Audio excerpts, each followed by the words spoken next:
Astaghfirullah. Bismillahirrahmanirrahim. Assalamualaikum warahmatullahi wabarakatuh.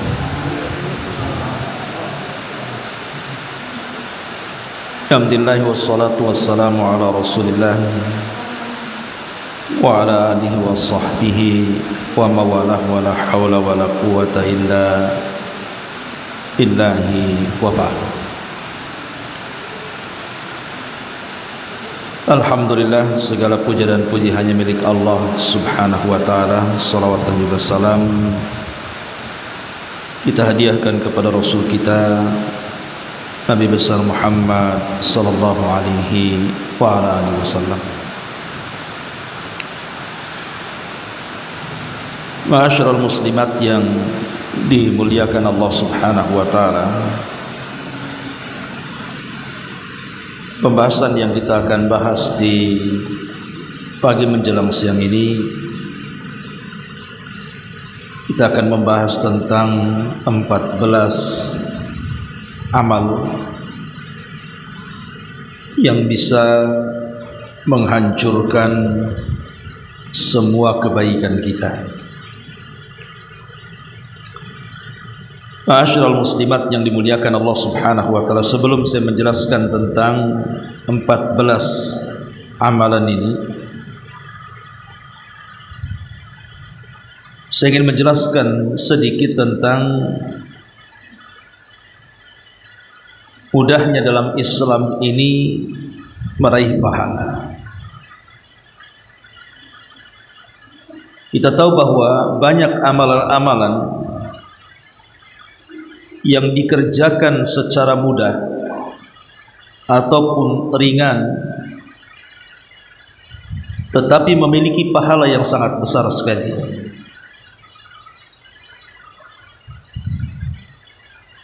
Contohnya, orang yang melaksanakan 2 rakaat salat fajar,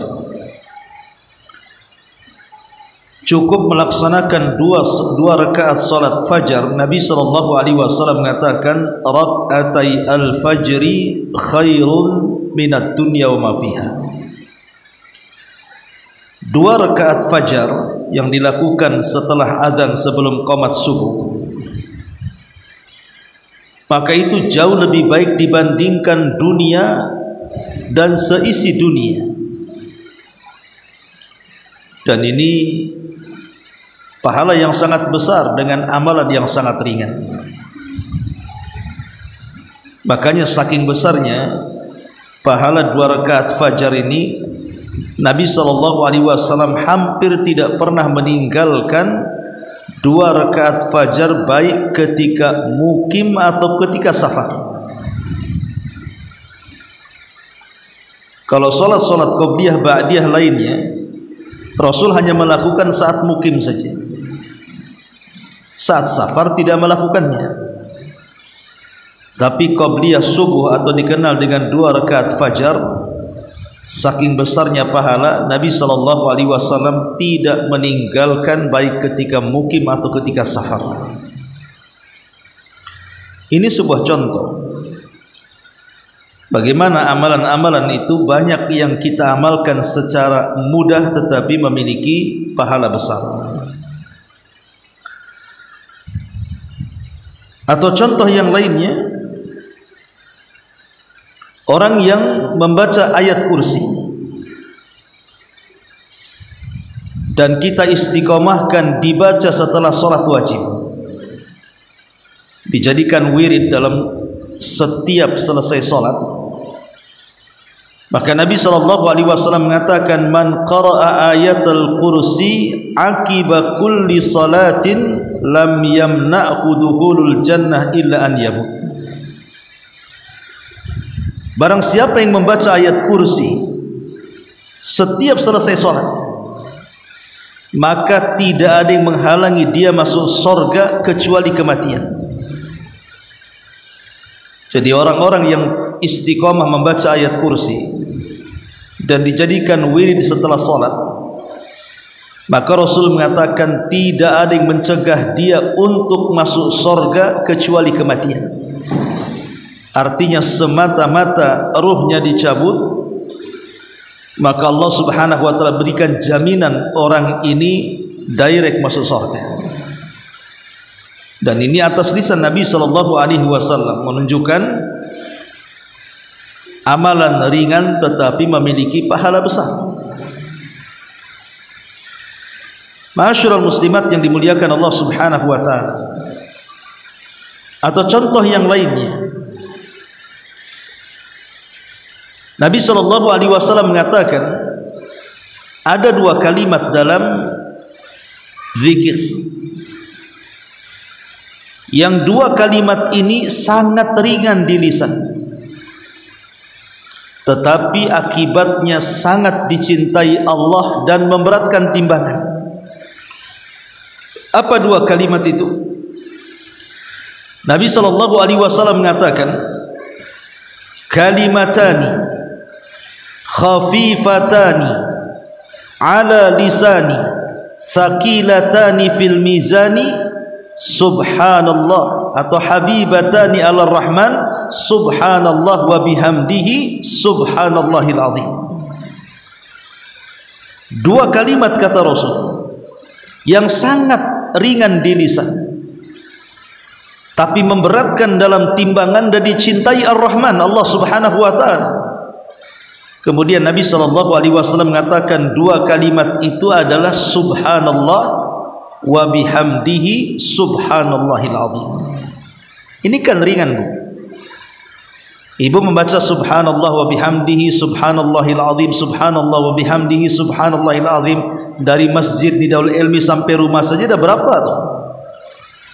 Sementara dua kalimat ini kata Rasul ringan di lisan, berat dalam timbangan dan dicintai Ar-Rahman Allah Subhanahu wa taala. Ini menunjukkan bahwa ada amalan-amalan ringan itu namun memiliki pahala besar. Ataupun contoh yang lainnya, ketika Nabi sallallahu alaihi wasallam menyebutkan tentang keutamaan salat sunnah. Salat sunnah sebelum asar. Tentu ini bukan maksud qabliyah, ini nawafil namanya. Qabliyah dengan nawafil beda, karena nawafil itu bukan rawatib, bisa dilakukan bisa tidak. Ketika Nabi SAW menyebutkan salat sunnah 4 rakaat sebelum asar itu, kata Nabi SAW, siapa yang menjaganya lam yamussahun nar, maka neraka tidak akan menyentuhnya.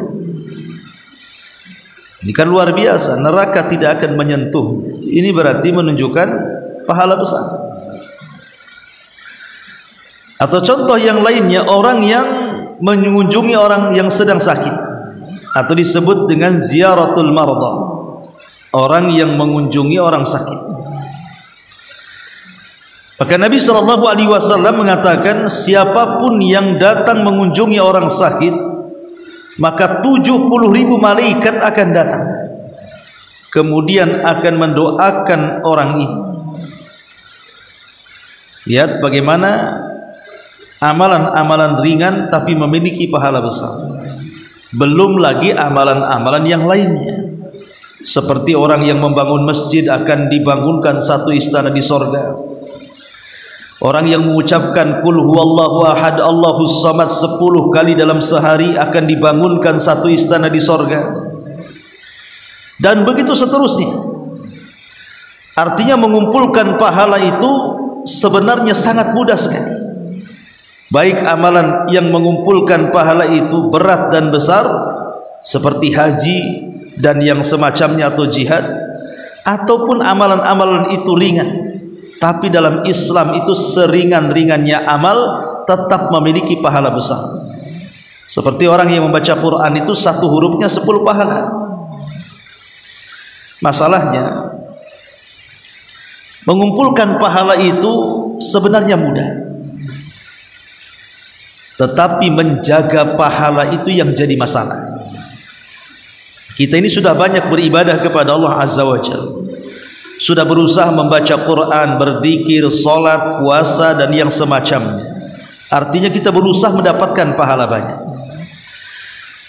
Jadi mengumpulkan pahala itu tidak sulit, mudah. Yang jadi masalah adalah menjaga pahala supaya tidak hilang, itu masalahnya. Lah inilah pembahasan kita, bahwa di sana ada 14 amal, sadar ataupun tidak bisa menggugurkan pahala yang sudah kita kumpulkan. Apa saja 14 amalan ini? Baik, kita akan bahas. Yang pertama, 14 amalan yang menggugurkan pahala ini, tentu yang paling besar adalah kesyirikan. Allah Subhanahu wa taala berfirman, "La in asyrakta la yahbatanna 'amaluka wa la takunanna minal khasirin."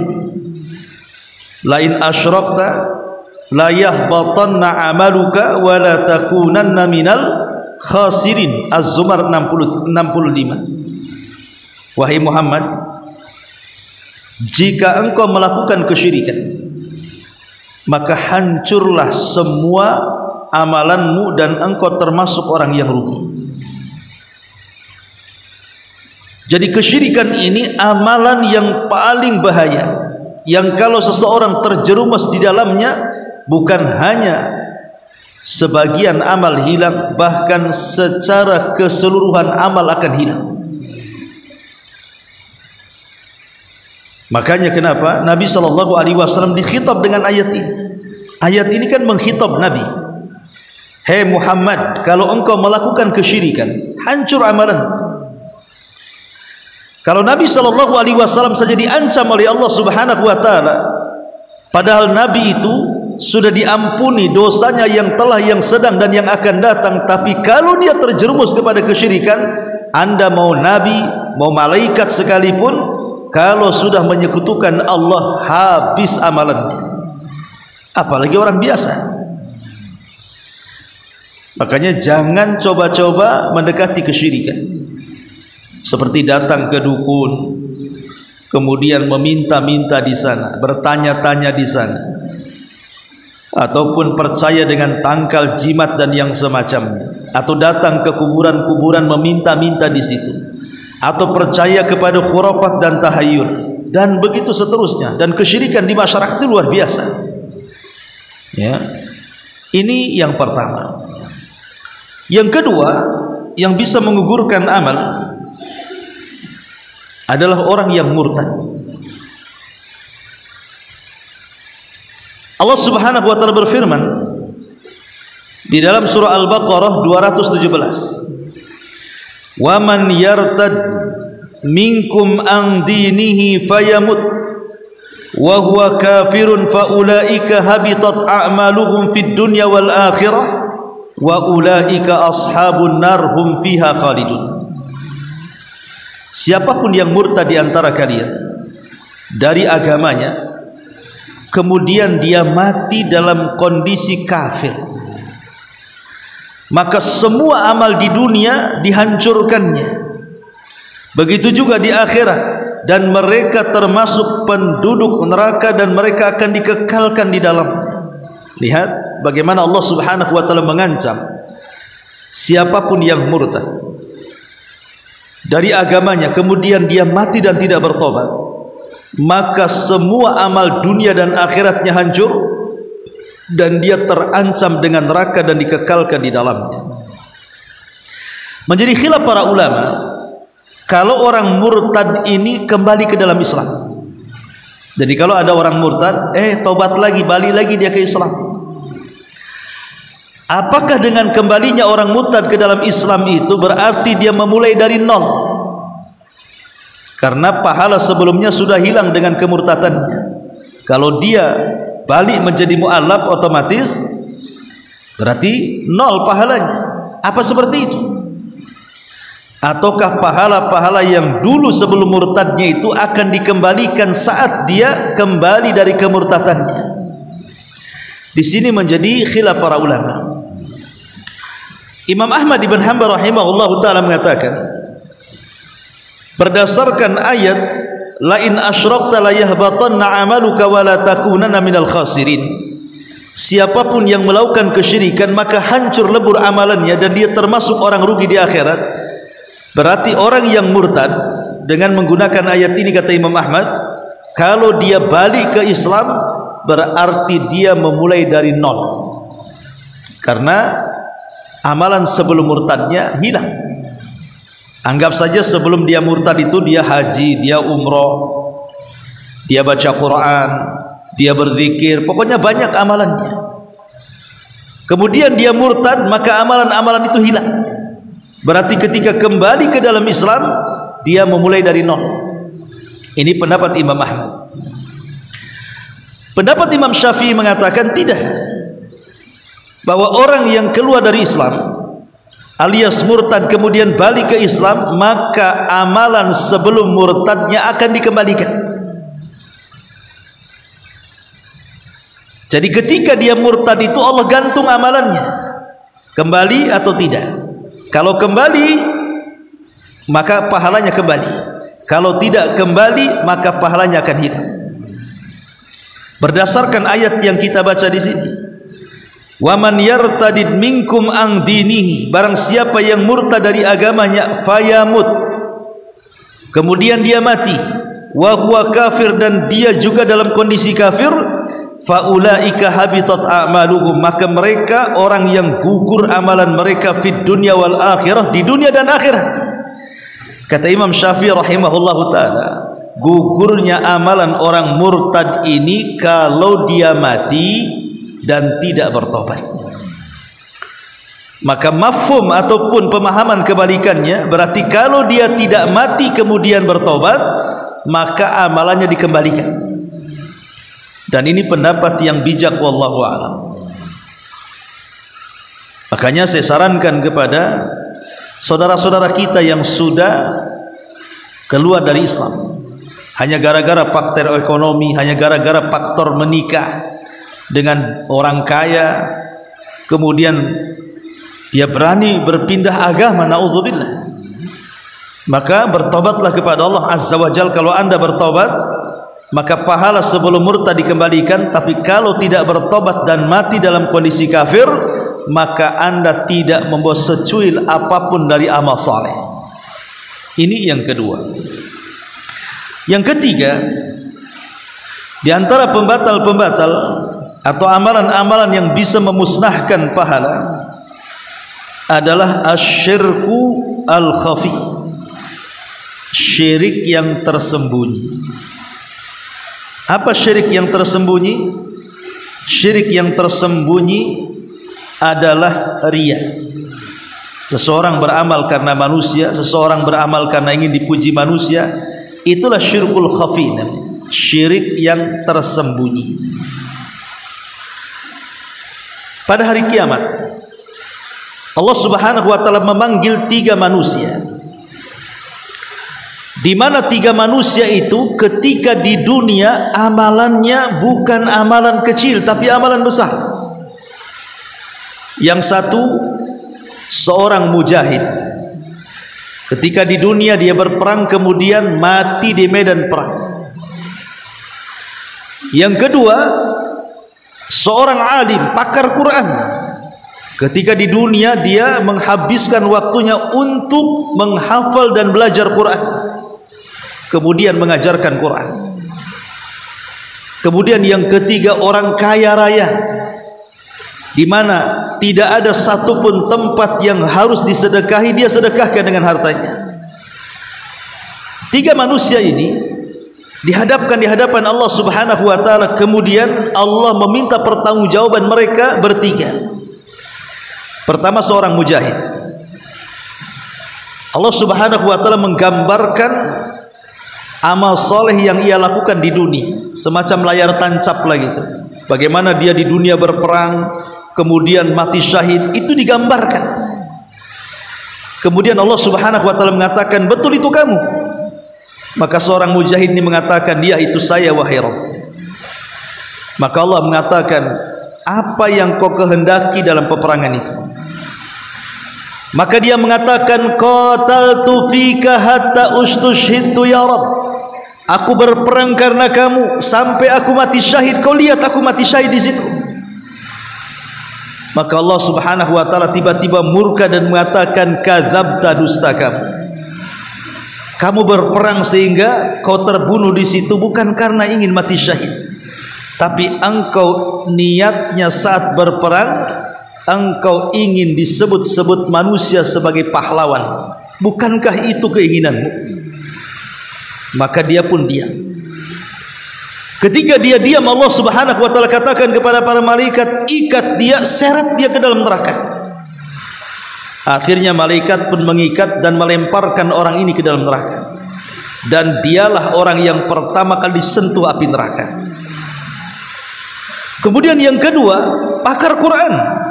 Ketika di dunia dia hafal Quran, dia hafal tafsir-tafsirnya, dia pun ajarkan kepada manusia. Kemudian Allah gambarkan saat dia mengajarkan Quran kepada manusia. Allah katakan, wahai fulan, apakah itu engkau yang sedang mengajarkan Quran? Maka dia mengatakan, ya Rabb, qara'tu fik, aku membaca Quran karena. Maka Allah Subhanahu wa taala mengatakan, kadzabta dustakam, engkau membaca Quran itu supaya engkau disebut qari. Bukankah itu keinginanmu? Akhirnya dia terdiam mengakui kesalahannya. Maka Allah Subhanahu wa taala katakan, ikat dia, lempar ia ke dalam jahanam. Dan dia juga orang yang pertama kali disentuh api neraka. Kemudian yang ketiga, orang kaya raya suka nyumbang. Dihadapkan di hadapan Allah Subhanahu wa taala, kemudian digambarkan amal solehnya ketika di dunia. Diperlihatkan bagaimana dia datang ke masjid, dia sumbang masjid. Dia datang ke panti asuhan, dia pun nyumbang panti asuhan. Dia cari fuqara wal masakin, dia sumbang fuqara wal masakin. Tidak ada tempat yang menghajatkan untuk diinfaki, dia infakkan hartanya. Kemudian Allah mengatakan, betul itu kamu yang keliling-keliling kasih infak itu? Maka dia mengatakan dengan bangganya, ya Rabb, itu saya. Maka Allah Subhanahu wa taala katakan, apa yang kau kehendaki dengan infak? Maka dia mengatakan, anfaqtu fika ya Rabb, aku berinfak karenamu ya Rabb. Maka Allah mengatakan, kadzabta dustakam, engkau berinfak itu supaya manusia menganggap engkau seorang dermawan, supaya manusia menganggap engkau ini pemurah. Dan itu sudah dikenal keinginanmu.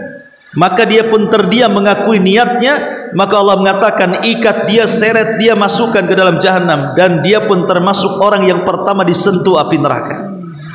Lihat, 3 orang ini masuk neraka bukan karena berzina. 3 orang ini masuk neraka bukan karena membunuh. 3 orang ini masuk neraka bukan karena judi atau mabok. 3 orang ini masuk neraka bukan karena menyakiti dan menzalimi orang.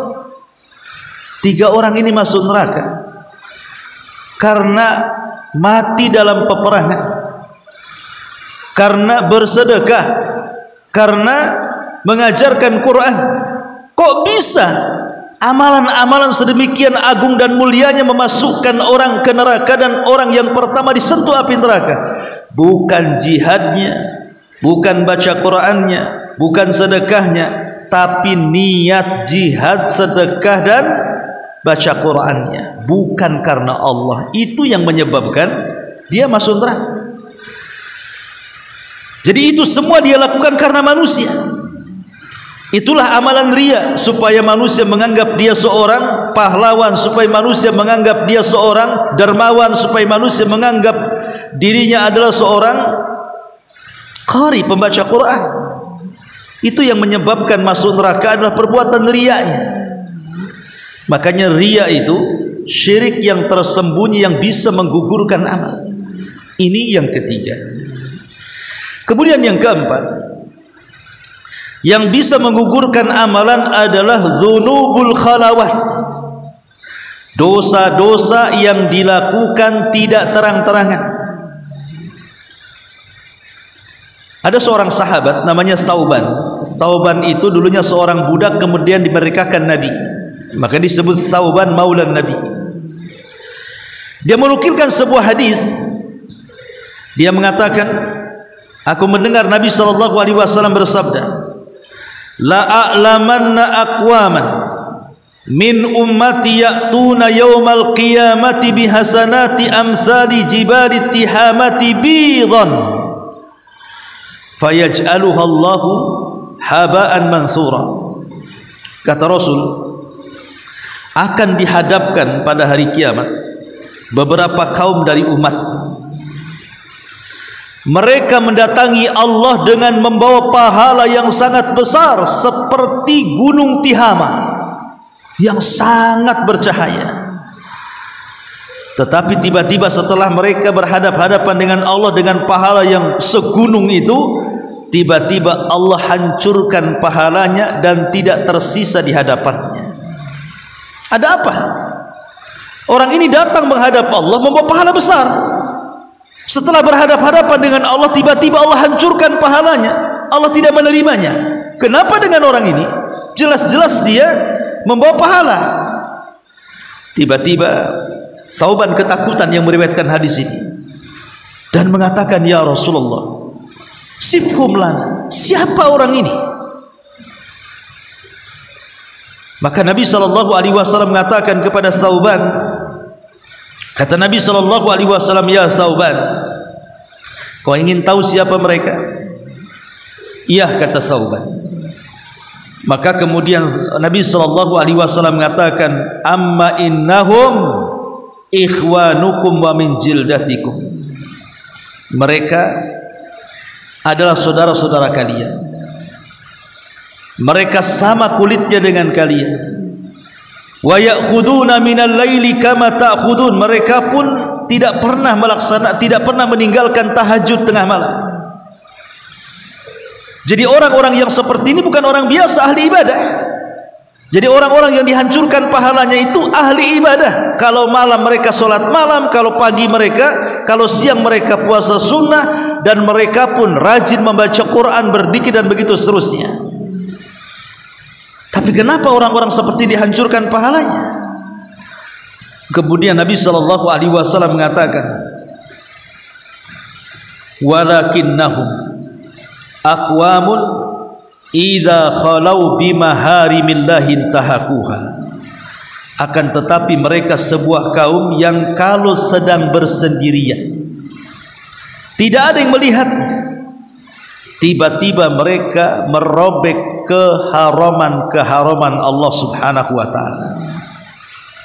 Mereka terjang perkara-perkara dosa, mereka lakukan kemaksiatan-kemaksiatan ketika tidak ada yang melihat kecuali dia dengan Allah Subhanahu wa ta'ala. Maka dosa yang tidak terang-terangan ini bahaya. Ya, contoh sekarang sudah yang paling mudah, kita masuk kamar, kemudian kita kunci. Siapa yang tahu kita ada di kamar itu? Kita sendirian.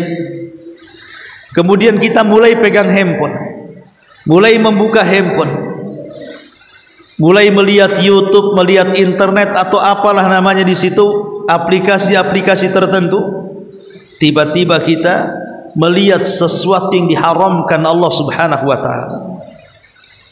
Entah umpamanya melihat aurat-aurat, kan banyak di YouTube itu.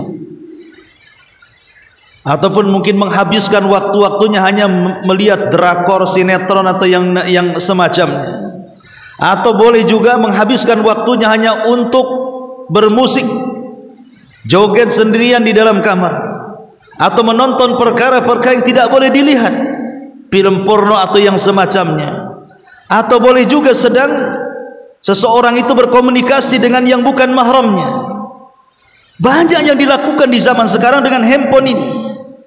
Terkadang orang di samping kita tidak tahu apa yang kita lakukan, tetapi Allah Subhanahu wa ta'ala tahu, dan zat yang maha tahu apa yang kita sembunyikan dari manusia, Allah tahu. Itulah bahayanya dosa yang tidak terang-terangan itu. Dan dosa yang tidak terang-terangan bisa menghancurkan pahala. Ini yang keempat. Kemudian yang kelima, al-ghibah. Ghibah, membicarakan manusia. Abu Hurairah radhiyallahu anhu, beliau meriwayatkan sebuah hadis dari Nabi sallallahu alaihi wasallam, man kanat lahu madlamatun li akhihi min irdihi aw syai' falyatahallalhu minhu al-yawm qabla an la yakuna dinarun wala dirham.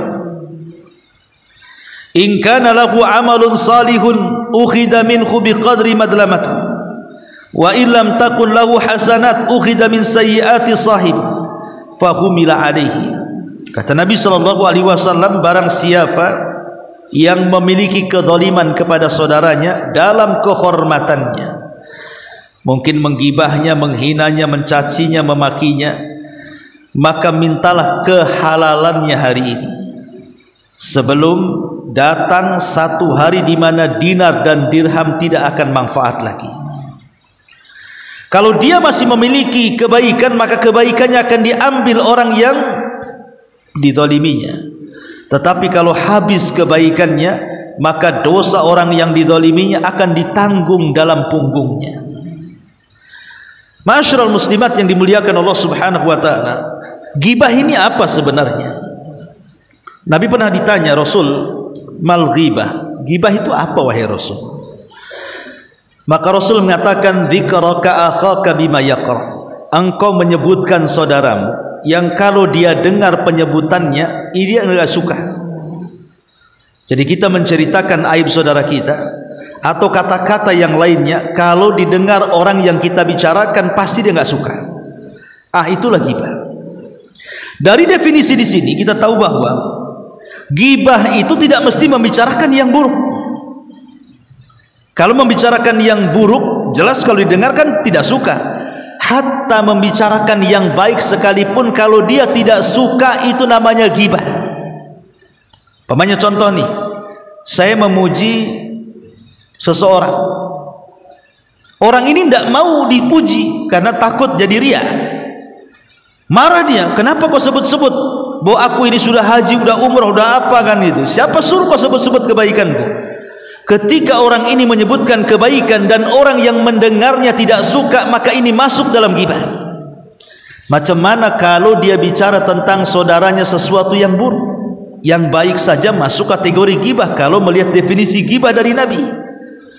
Karena Rasul menyebutkan definisi ghibah itu adalah dzikraka akhak, engkau menyebutkan berita saudaramu bima yakrah, yang kalau dia dengar dia enggak suka, tanpa menyebutkan Rasul apakah yang dibicarakan itu baik atau buruk.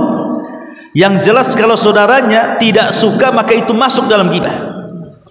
Maka hati-hati, tidak semua orang itu suka disebut, tidak semua orang suka disebut kebaikannya. Karena ada orang yang menjaga supaya amalannya tidak diketahui. Makanya Aisyah radhiyallahu anha itu kalau dia memberikan sesuatu, dia tidak mendengar ucapan jazakumullah khairan. Jadi kalau bersedekah itu langsung ditutup pintunya. Itu Aisyah radhiyallahu anha. Ya. Jadi kalau dia bersedekah, dia paling tidak suka mendengar kalimat jazakumullahu khairan. Padahal kan sudah kewajiban orang yang diberikan kebaikan kan mendoakan jazakumullah khairan kan? Tapi Aisyah tidak mau mendengarnya. Kenapa? Karena Aisyah paham, saya sedekah kepada Allah, bukan sedekah mengharap doa anda yang saya sedekahi. Tapi kalau kita kan sebaliknya, kalau kita sedekah kok diam aja, tak ada jazakallah khairan, lamulah kita, jangan sedekah sama dia lagi, tak tahu berterima kasih katanya. Lah anda sedang bersedekah sama siapa sebenarnya? Kalau sedekah kepada Allah selesai, ngapain pula kemudian diungkit-ungkit masalah dia? Mau menyebut alhamdulillah, syukran, terima kasih, terserah dia kan begitu. Yang jelas saya sudah sampaikan sedekah itu anda, saya menunggu pahala dari Allah. Kalau sakit hati gara-gara dia tidak mendoakan kita, berarti anda sedekahnya dipertanyakan. Anda sedekah untuk Allah atau untuk doa orang yang anda sedekahi sebenarnya? Lah itulah yang harus dipahami, bahwa balik lagi bahwa ghibah ini perkara yang sangat bahaya dan itu paling lumrah di masyarakat. Ingat Bu ya, jaga lisan. Terkadang ibu ini paling tidak bisa menjaga lisan. Kadang duduk-duduk di depan rumah, ada orang lewat, dikomentari. Orang lewat saja ibu bisa gibahi loh, padahal kenal pun tidak. Kok orang itu kok jalannya kayak gitu ya? Urusan dia mau jalannya kayak gitu kayak gini, kenapa kemudian komentar? Kok aneh orang itu pakaiannya kan kulit dah hitam, pakaian putih, hitam putih pula jadinya. Ngapain dikomentari? Urusan dia, mau merah putih, mau hitam putih, itu urusan dia, Bu. Jangan dikomentari. Kadang-kadang suka ibu ini komentar. Atau ketika ibu lagi jalan di jalan raya, kadang-kadang tidak sabaran kan. Ibu yang salah kadang-kadang. Namanya ibu naik motor kadang-kadang nggak tahu mana pinggir, mana tengah, mana trotoar. Ya di tengah aja kan gitu. Di klakson, yang klaksonnya ibu maki. Padahal ibu yang salah sebenarnya. Makanya banyaknya kecelakaan di jalan raya itu karena ibu-ibu itu sebenarnya. Jadi kadang-kadang, Bu, jangan kemudian ibu langsung maki orang. Itu sama dengan gibah, mencaci maki orang kan gitu. Introspeksi diri, ini yang salah saya atau dia?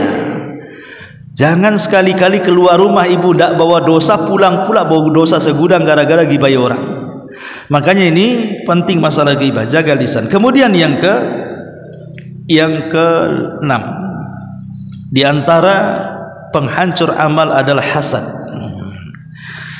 Nabi SAW mengatakan, iyyakum wal hasada fa innal hasada ya'kulul hasanat kama ta'kulun narul khatab. Hati-hati, jangan suka hasad, karena hasad itu bisa memakan kebaikan sebagaimana api memakan kayu bakar. Coba lihat api, Bu. Kayu bakar segunduk apapun, kalau sudah datang api itu kelahap habis tuh. Dan itu cepat, dalam waktu yang sesingkat-singkatnya sudah. Lihat kebakaran itu. Kita lihat kebakaran ruko, kebakaran gedung, kebakaran pabrik, itu tidak bulan-bulan, hitung jam saja sudah habis itu. Itulah hasad dengan pahala, bisa menghancurkan kebaikan yang sudah dikumpulkan dengan adanya hasad. Dan hasad ini penyakit yang pertama kali terjangkit di langit, dan penyakit yang pertama kali terjangkit di bumi. Adapun di langit hasadnya iblis kepada Adam, akibatnya iblis diusir dari sorga. Adapun di bumi hasadnya Qabil kepada Habil, akibatnya terjadi pembunuhan, dan Qabil harus menanggung semua dosa pembunuhan dari mulai dia membunuh sampai kiamat. Setiap ada orang yang membunuh, maka dosanya akan diberikan kepada si Qabil, karena dia yang mencontohkan awal melakukan pembunuhan, sehingga orang mengikutinya sampai kiamat. Dan itu disebut dosa jariahnya si Qabil tuh, pembunuhan itu. Jadi hasad ini penyakit yang menghancurkan semuanya. Semua dihancurkan dengan hasad. Saudara kandung, saudara ibu, saudara bapak bermusuhan gara-gara hasad. Gara-gara rebutan waris bermusuhan, itu gara-gara hasad sebenarnya. Tetangga dengan tetangga yang baik hati tahu-tahu benci dan dengki gara-gara hasad. Perkawanan yang indah kemudian berubah gara-gara hasad. Hasad ini bisa menyakiti, bisa membunuh, bisa menyihir, ya, bisa zalim. Orang hasad ini luar biasa. Jadi semua kerusakan itu berpangkal kepada hasad. Dan hasad ini masalahnya sesuatu yang kita tidak tahu. Umpamanya kita ini hidup di perumahan, di antara sekian tetangga kita yang hasad kepada kita, kita tidak tahu kan mana satu, apa yang depan, yang belakang, yang kiri kanan, atau rumah kedua dari rumah kita, atau 10 rumah dari rumah kita, atau mungkin 100 rumah dari rumah kita. Tidak ada yang tahu orang yang hasad itu, karena hasad itu kan amalan hati.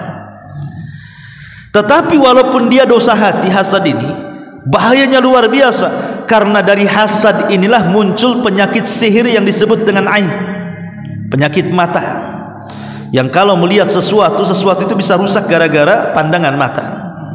Makanya Rasulullah SAW mengatakan kebanyakan manusia mati itu gara-gara penyakit ain, bukan penyakit yang lainnya.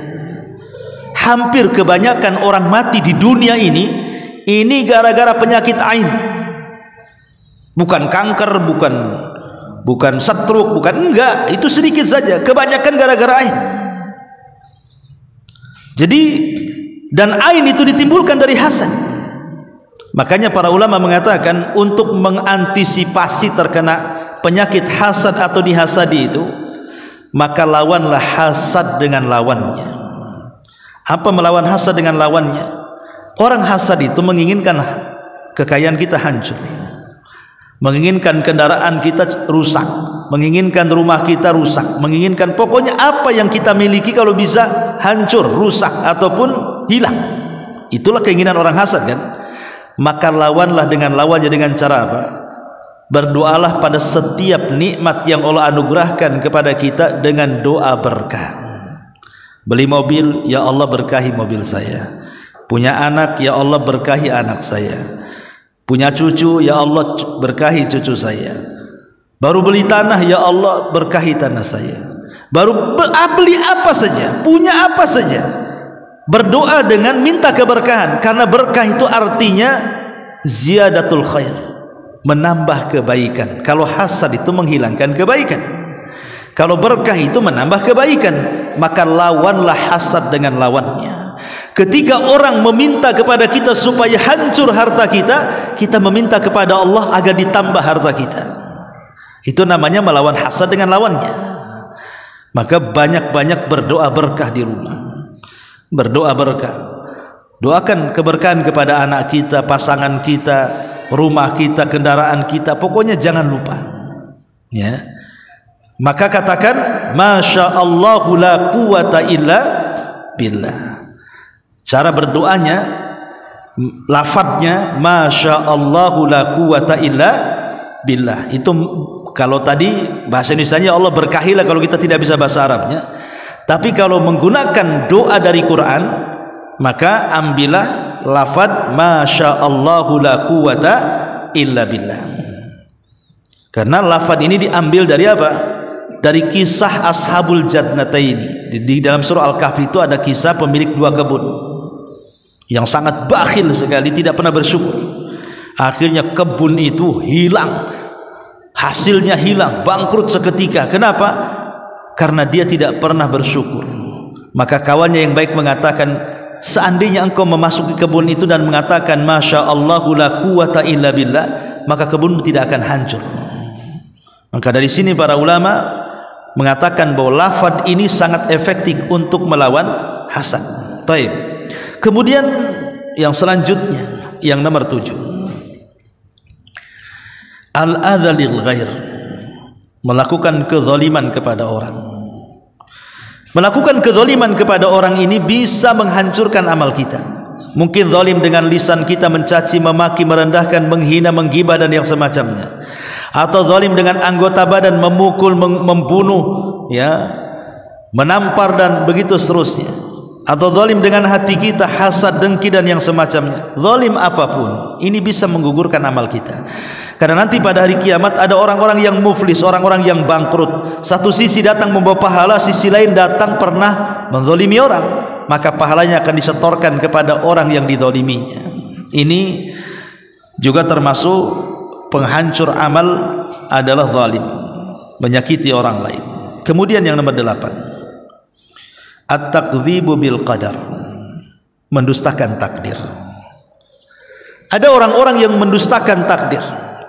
Pamannya ada orang itu sakit terus jarang sembuhnya, sembuh sedikit sakit lagi. Mulai berpikir, kenapa? Emang apa salah saya ini? Kenapa saya ditakdirkan sakit terus?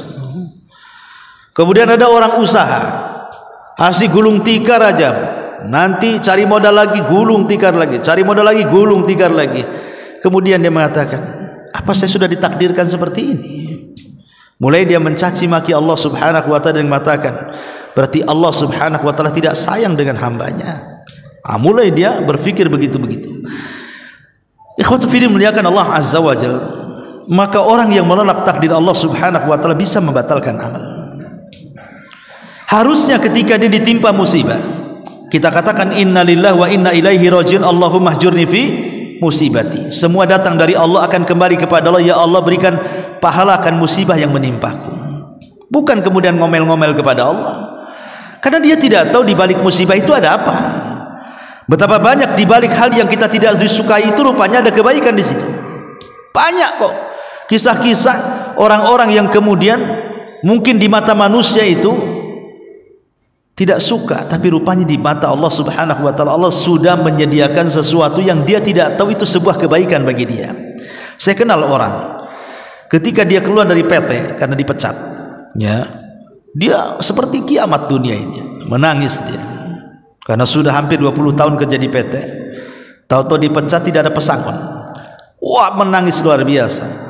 Kemudian dia menyalahkan PT habis-habisan. Ya, saya sudah 20 tahun masa keluar nggak dapat apa-apa, katanya, dikeluarkan begitu saja, ya. Tetapi Allah Subhanahu wa taala takdirkan beberapa tahun setelahnya dia berwirausaha, dia jualan, rupanya berkembang usahanya. Baru si ikhwan ini cerita, ya Allah, Ustaz, dulu saya pernah suudzon, berburuk sangka kepada Allah ketika saya dipecat dari PT. Tapi setelah saya renungkan, setelah beberapa tahun saya berwirausaha seperti ini, gaji yang saya dapati 10 kali lipat daripada saya bekerja di PT, katanya. Terkadang ada orang suudzon dulu kan gitu. Dia tidak tahu ini skenario Allah, sengaja Allah itu bersutradara, keluar dulu kau dari PT itu, nanti aku akan senangkan kamu. Dia tidak tahu itu. Makanya jangan mendustakan takdir. Karena ini salah satu dari pembatal-pembatal amal seperti yang dikatakan oleh Nabi SAW dari Zaid ibn Thabit radhiyallahu an, Rasul mengatakan, "Lau kana laka mithla Uhudin dhahaban."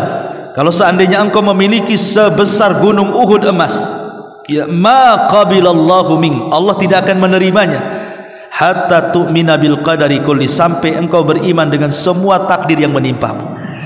Kalau kita punya, kata Rasul, sebesar gunung Uhud emas kemudian kita infakkan, Allah tidak akan menerimanya sampai kita beriman dengan takdir semuanya.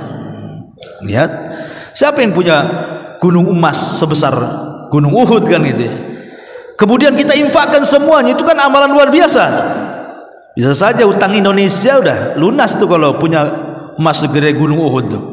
Kemudian diinfakkan untuk negara, menyelamatkan rakyat, Allah tidak akan menerimanya sampai dia beriman dengan takdir secara keseluruhan, baik takdir baik atau takdir buruk. Ini yang ke-8. Yang ke-9, mendatangi dukun. Orang yang mendatangi dukun itu 40 hari solatnya ditolak.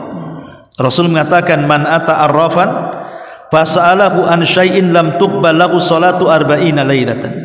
Siapa yang datang ke dukun bertanya sesuatu, ingat hanya bertanya ya, tidak membenarkan, bertanya saja. Umpamanya Anda ini tukang ojek, ngantar orang ke dukun, ngantar orang ke dukun, sampai di rumah dukun tukang ojeknya ikut masuk. Kemudian orang yang hendak ke dukun bertanya sesuatu, penasaranlah tukang ojek ini, Pak dukun boleh nggak saya bertanya? Boleh. Kemudian dia bertanya, belum membenarkan, hanya iseng-iseng aja bertanya, maka solatnya 40 hari ditolak.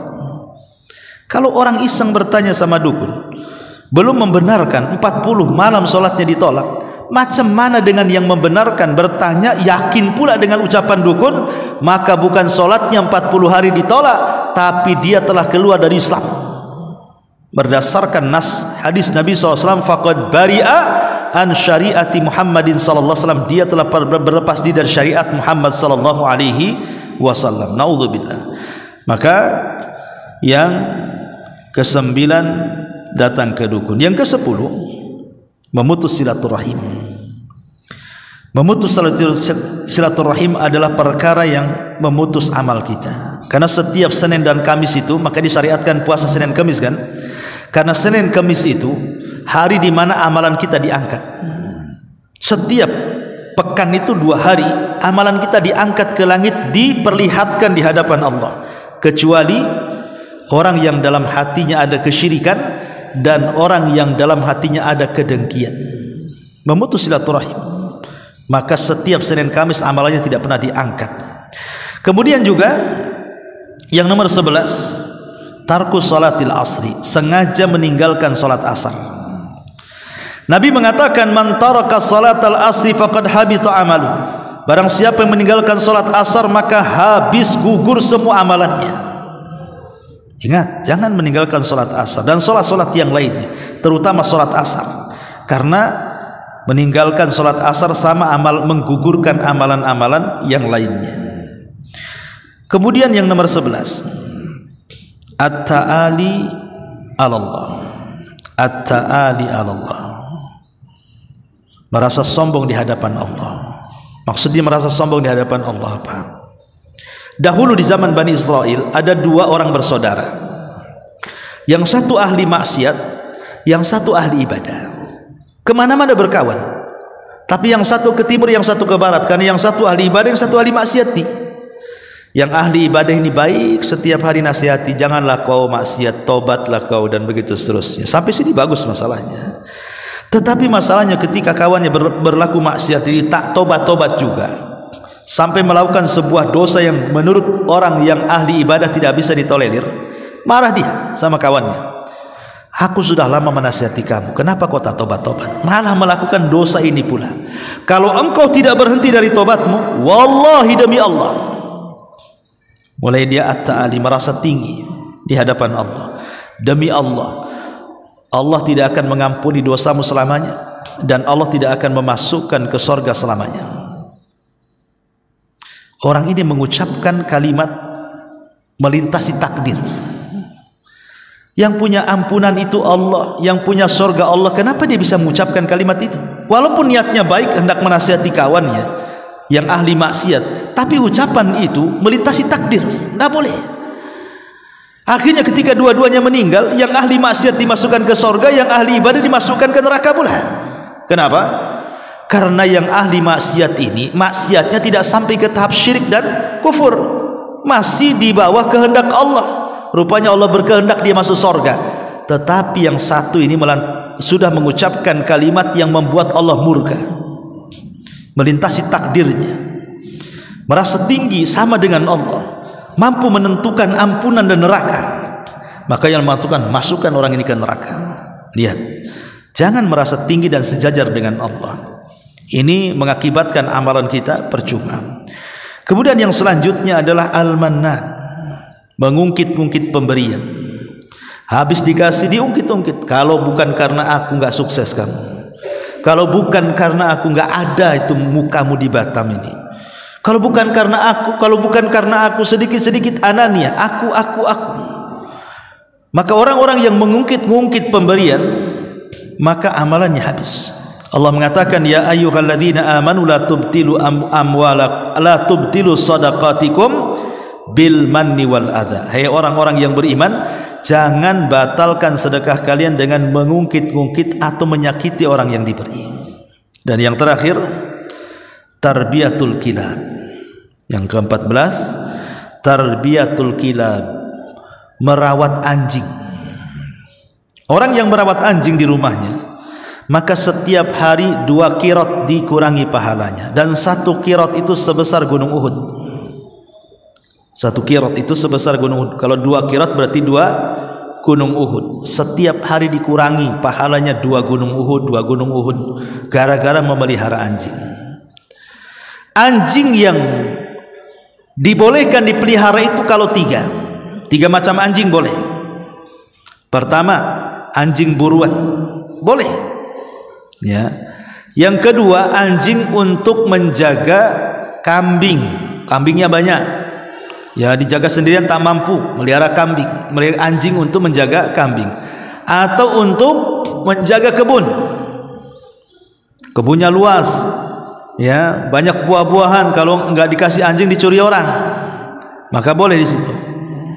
Atau mungkin kita punya villa lah, atau dikiaskan ke yang lain, kita punya villa, punya rumah yang bagus di lereng-lereng bukit, ya, untuk menjaga rumah akhirnya dipelihara anjing di luar, bukan dalam rumah, ya, di luar, untuk memelihara villa umpamanya, maka tidak ada masalah.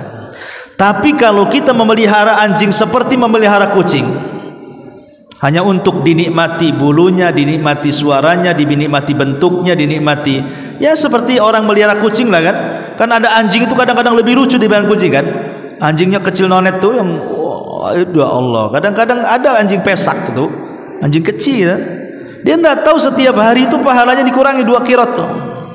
Bagus melihara kucing, jelas kan itu, ya. Itu pun saya sarankan kalau orang penghobi kucing jangan dipelihara dalam rumah.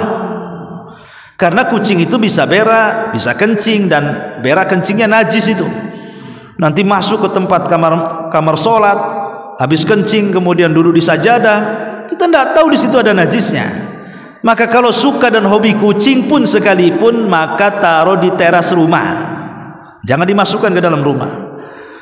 Karena ada orang-orang yang tidur sama kucing kan, kucingnya bagus, sebersih apapun kucing itu tak berakal, dia tak bisa cebok sendiri, ya, dan tidak tahu toilet mana, mesti dia kasih pasir di situ kan. Nanti ketika berak di situ nempel pasirnya di situ, ke sana kemari, jatuh pasirnya bernajis, la ilaha illallah. Maka kalau sayang dengan agama kita dan kebersihan kita, boleh kita memelihara sesuatu, tapi jangan mendatangkan hal-hal yang kotor yang bisa mempengaruhi agama kita, ya. Wallahu a'lam. Ini di antara 14 amal yang bisa menggugurkan pahala. Baik, sampai di sini. Kalau ada yang bertanya silakan.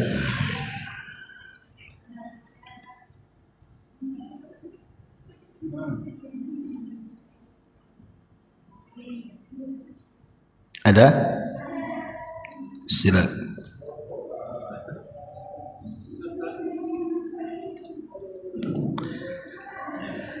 Agak dekat aja Pak sini, biar dengar.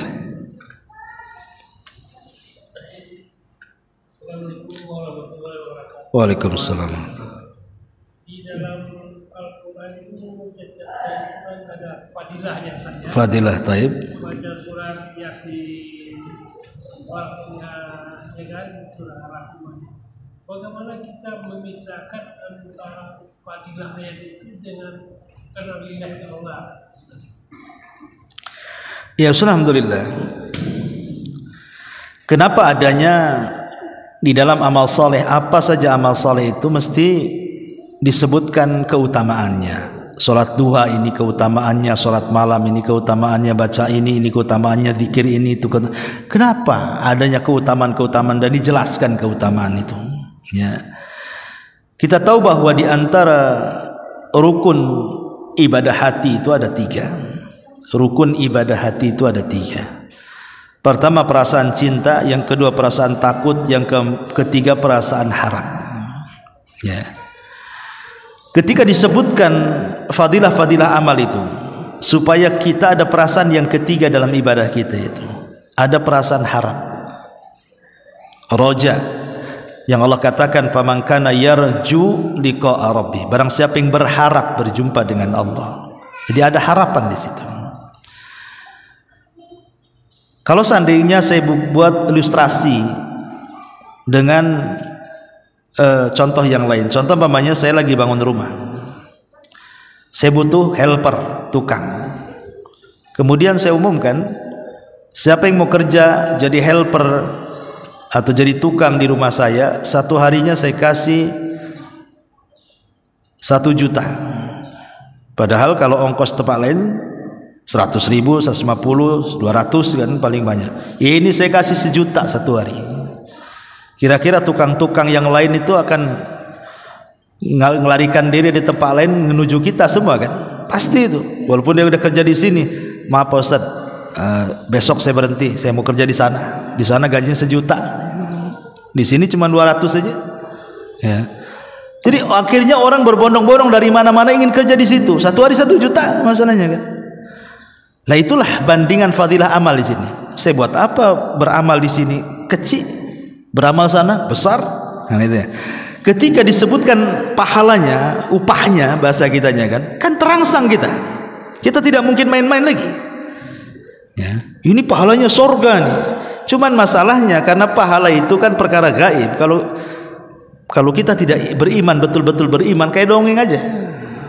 Karena kan surga ini perkara gaib sih masalahnya. Tapi kan kalau seandainya, coba siapa yang sholat duha setiap hari bisa sholat duha selama sebulan, 12 rakaat, dan dimulai dari jam 8 sampai jam 10 setiap hari selama sebulan, saya kasih rumah di Sukajadi. Kira-kira sholat nggak tuh antum? Ya sholat kan? Kalau saya hadiahi seperti itu, mulai besok kamu sholat duha dari jam 8 sampai jam 10 selama 1 bulan. Nanti bulan depan saya kasih kunci rumah di Sukajadi. Resign orang kerja, bagus saya kedua ilmi sholat kan. sebulan saja dapat rumah di Sukajadi. Itulah kenapa kemudian disebutkan fadilah-fadilah amal tadi itu, supaya ada rangsangan sebenarnya. Tetap kita ini beramal karena Allah, beramal karena Allah. Tetapi beramal karena Allah kalau tidak disebutkan apa upahnya, kadang-kadang kurang kita ini rangsangannya kan. Sudah kerja sama saya saja, berapa upahnya? Kerja aja lah, nanti gampang itu. Ragu-ragu kita ini, bisa besar upahnya, bisa pula bisa upahnya kecil, bisa pula tak dibayar. Ragu-ragu jadinya kan. Lah hal-hal yang seperti ini tuh Allah hendak menghilangkan dengan cara menyebutkan fadilah amal tadi. Tapi bukan tujuan kita ini beramal karena fadilah amal, dia hanya merangsang saja. Tujuan kita ibadah karena Allah.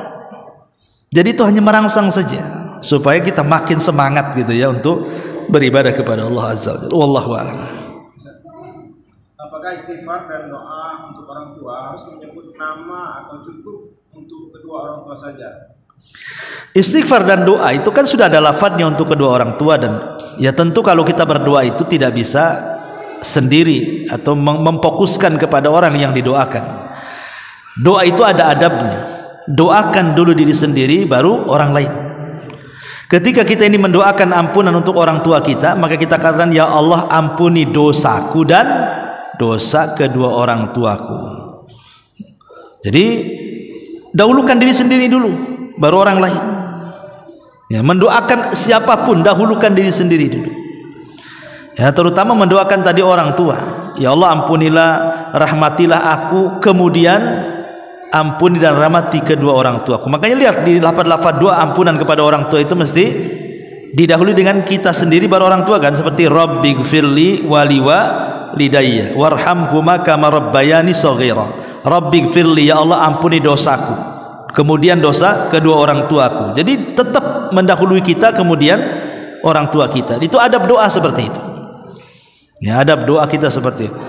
Jadi dahulukan doa itu untuk kita sendiri baru untuk orang lain. Wallahu a'lam. Ya, sampai di sini subhanaka wa bihamdika asyhadu an la ilaha illa anta astaghfiruka wa atubu ilaik. Allahu taala alam. Assalamualaikum warahmatullahi wabarakatuh.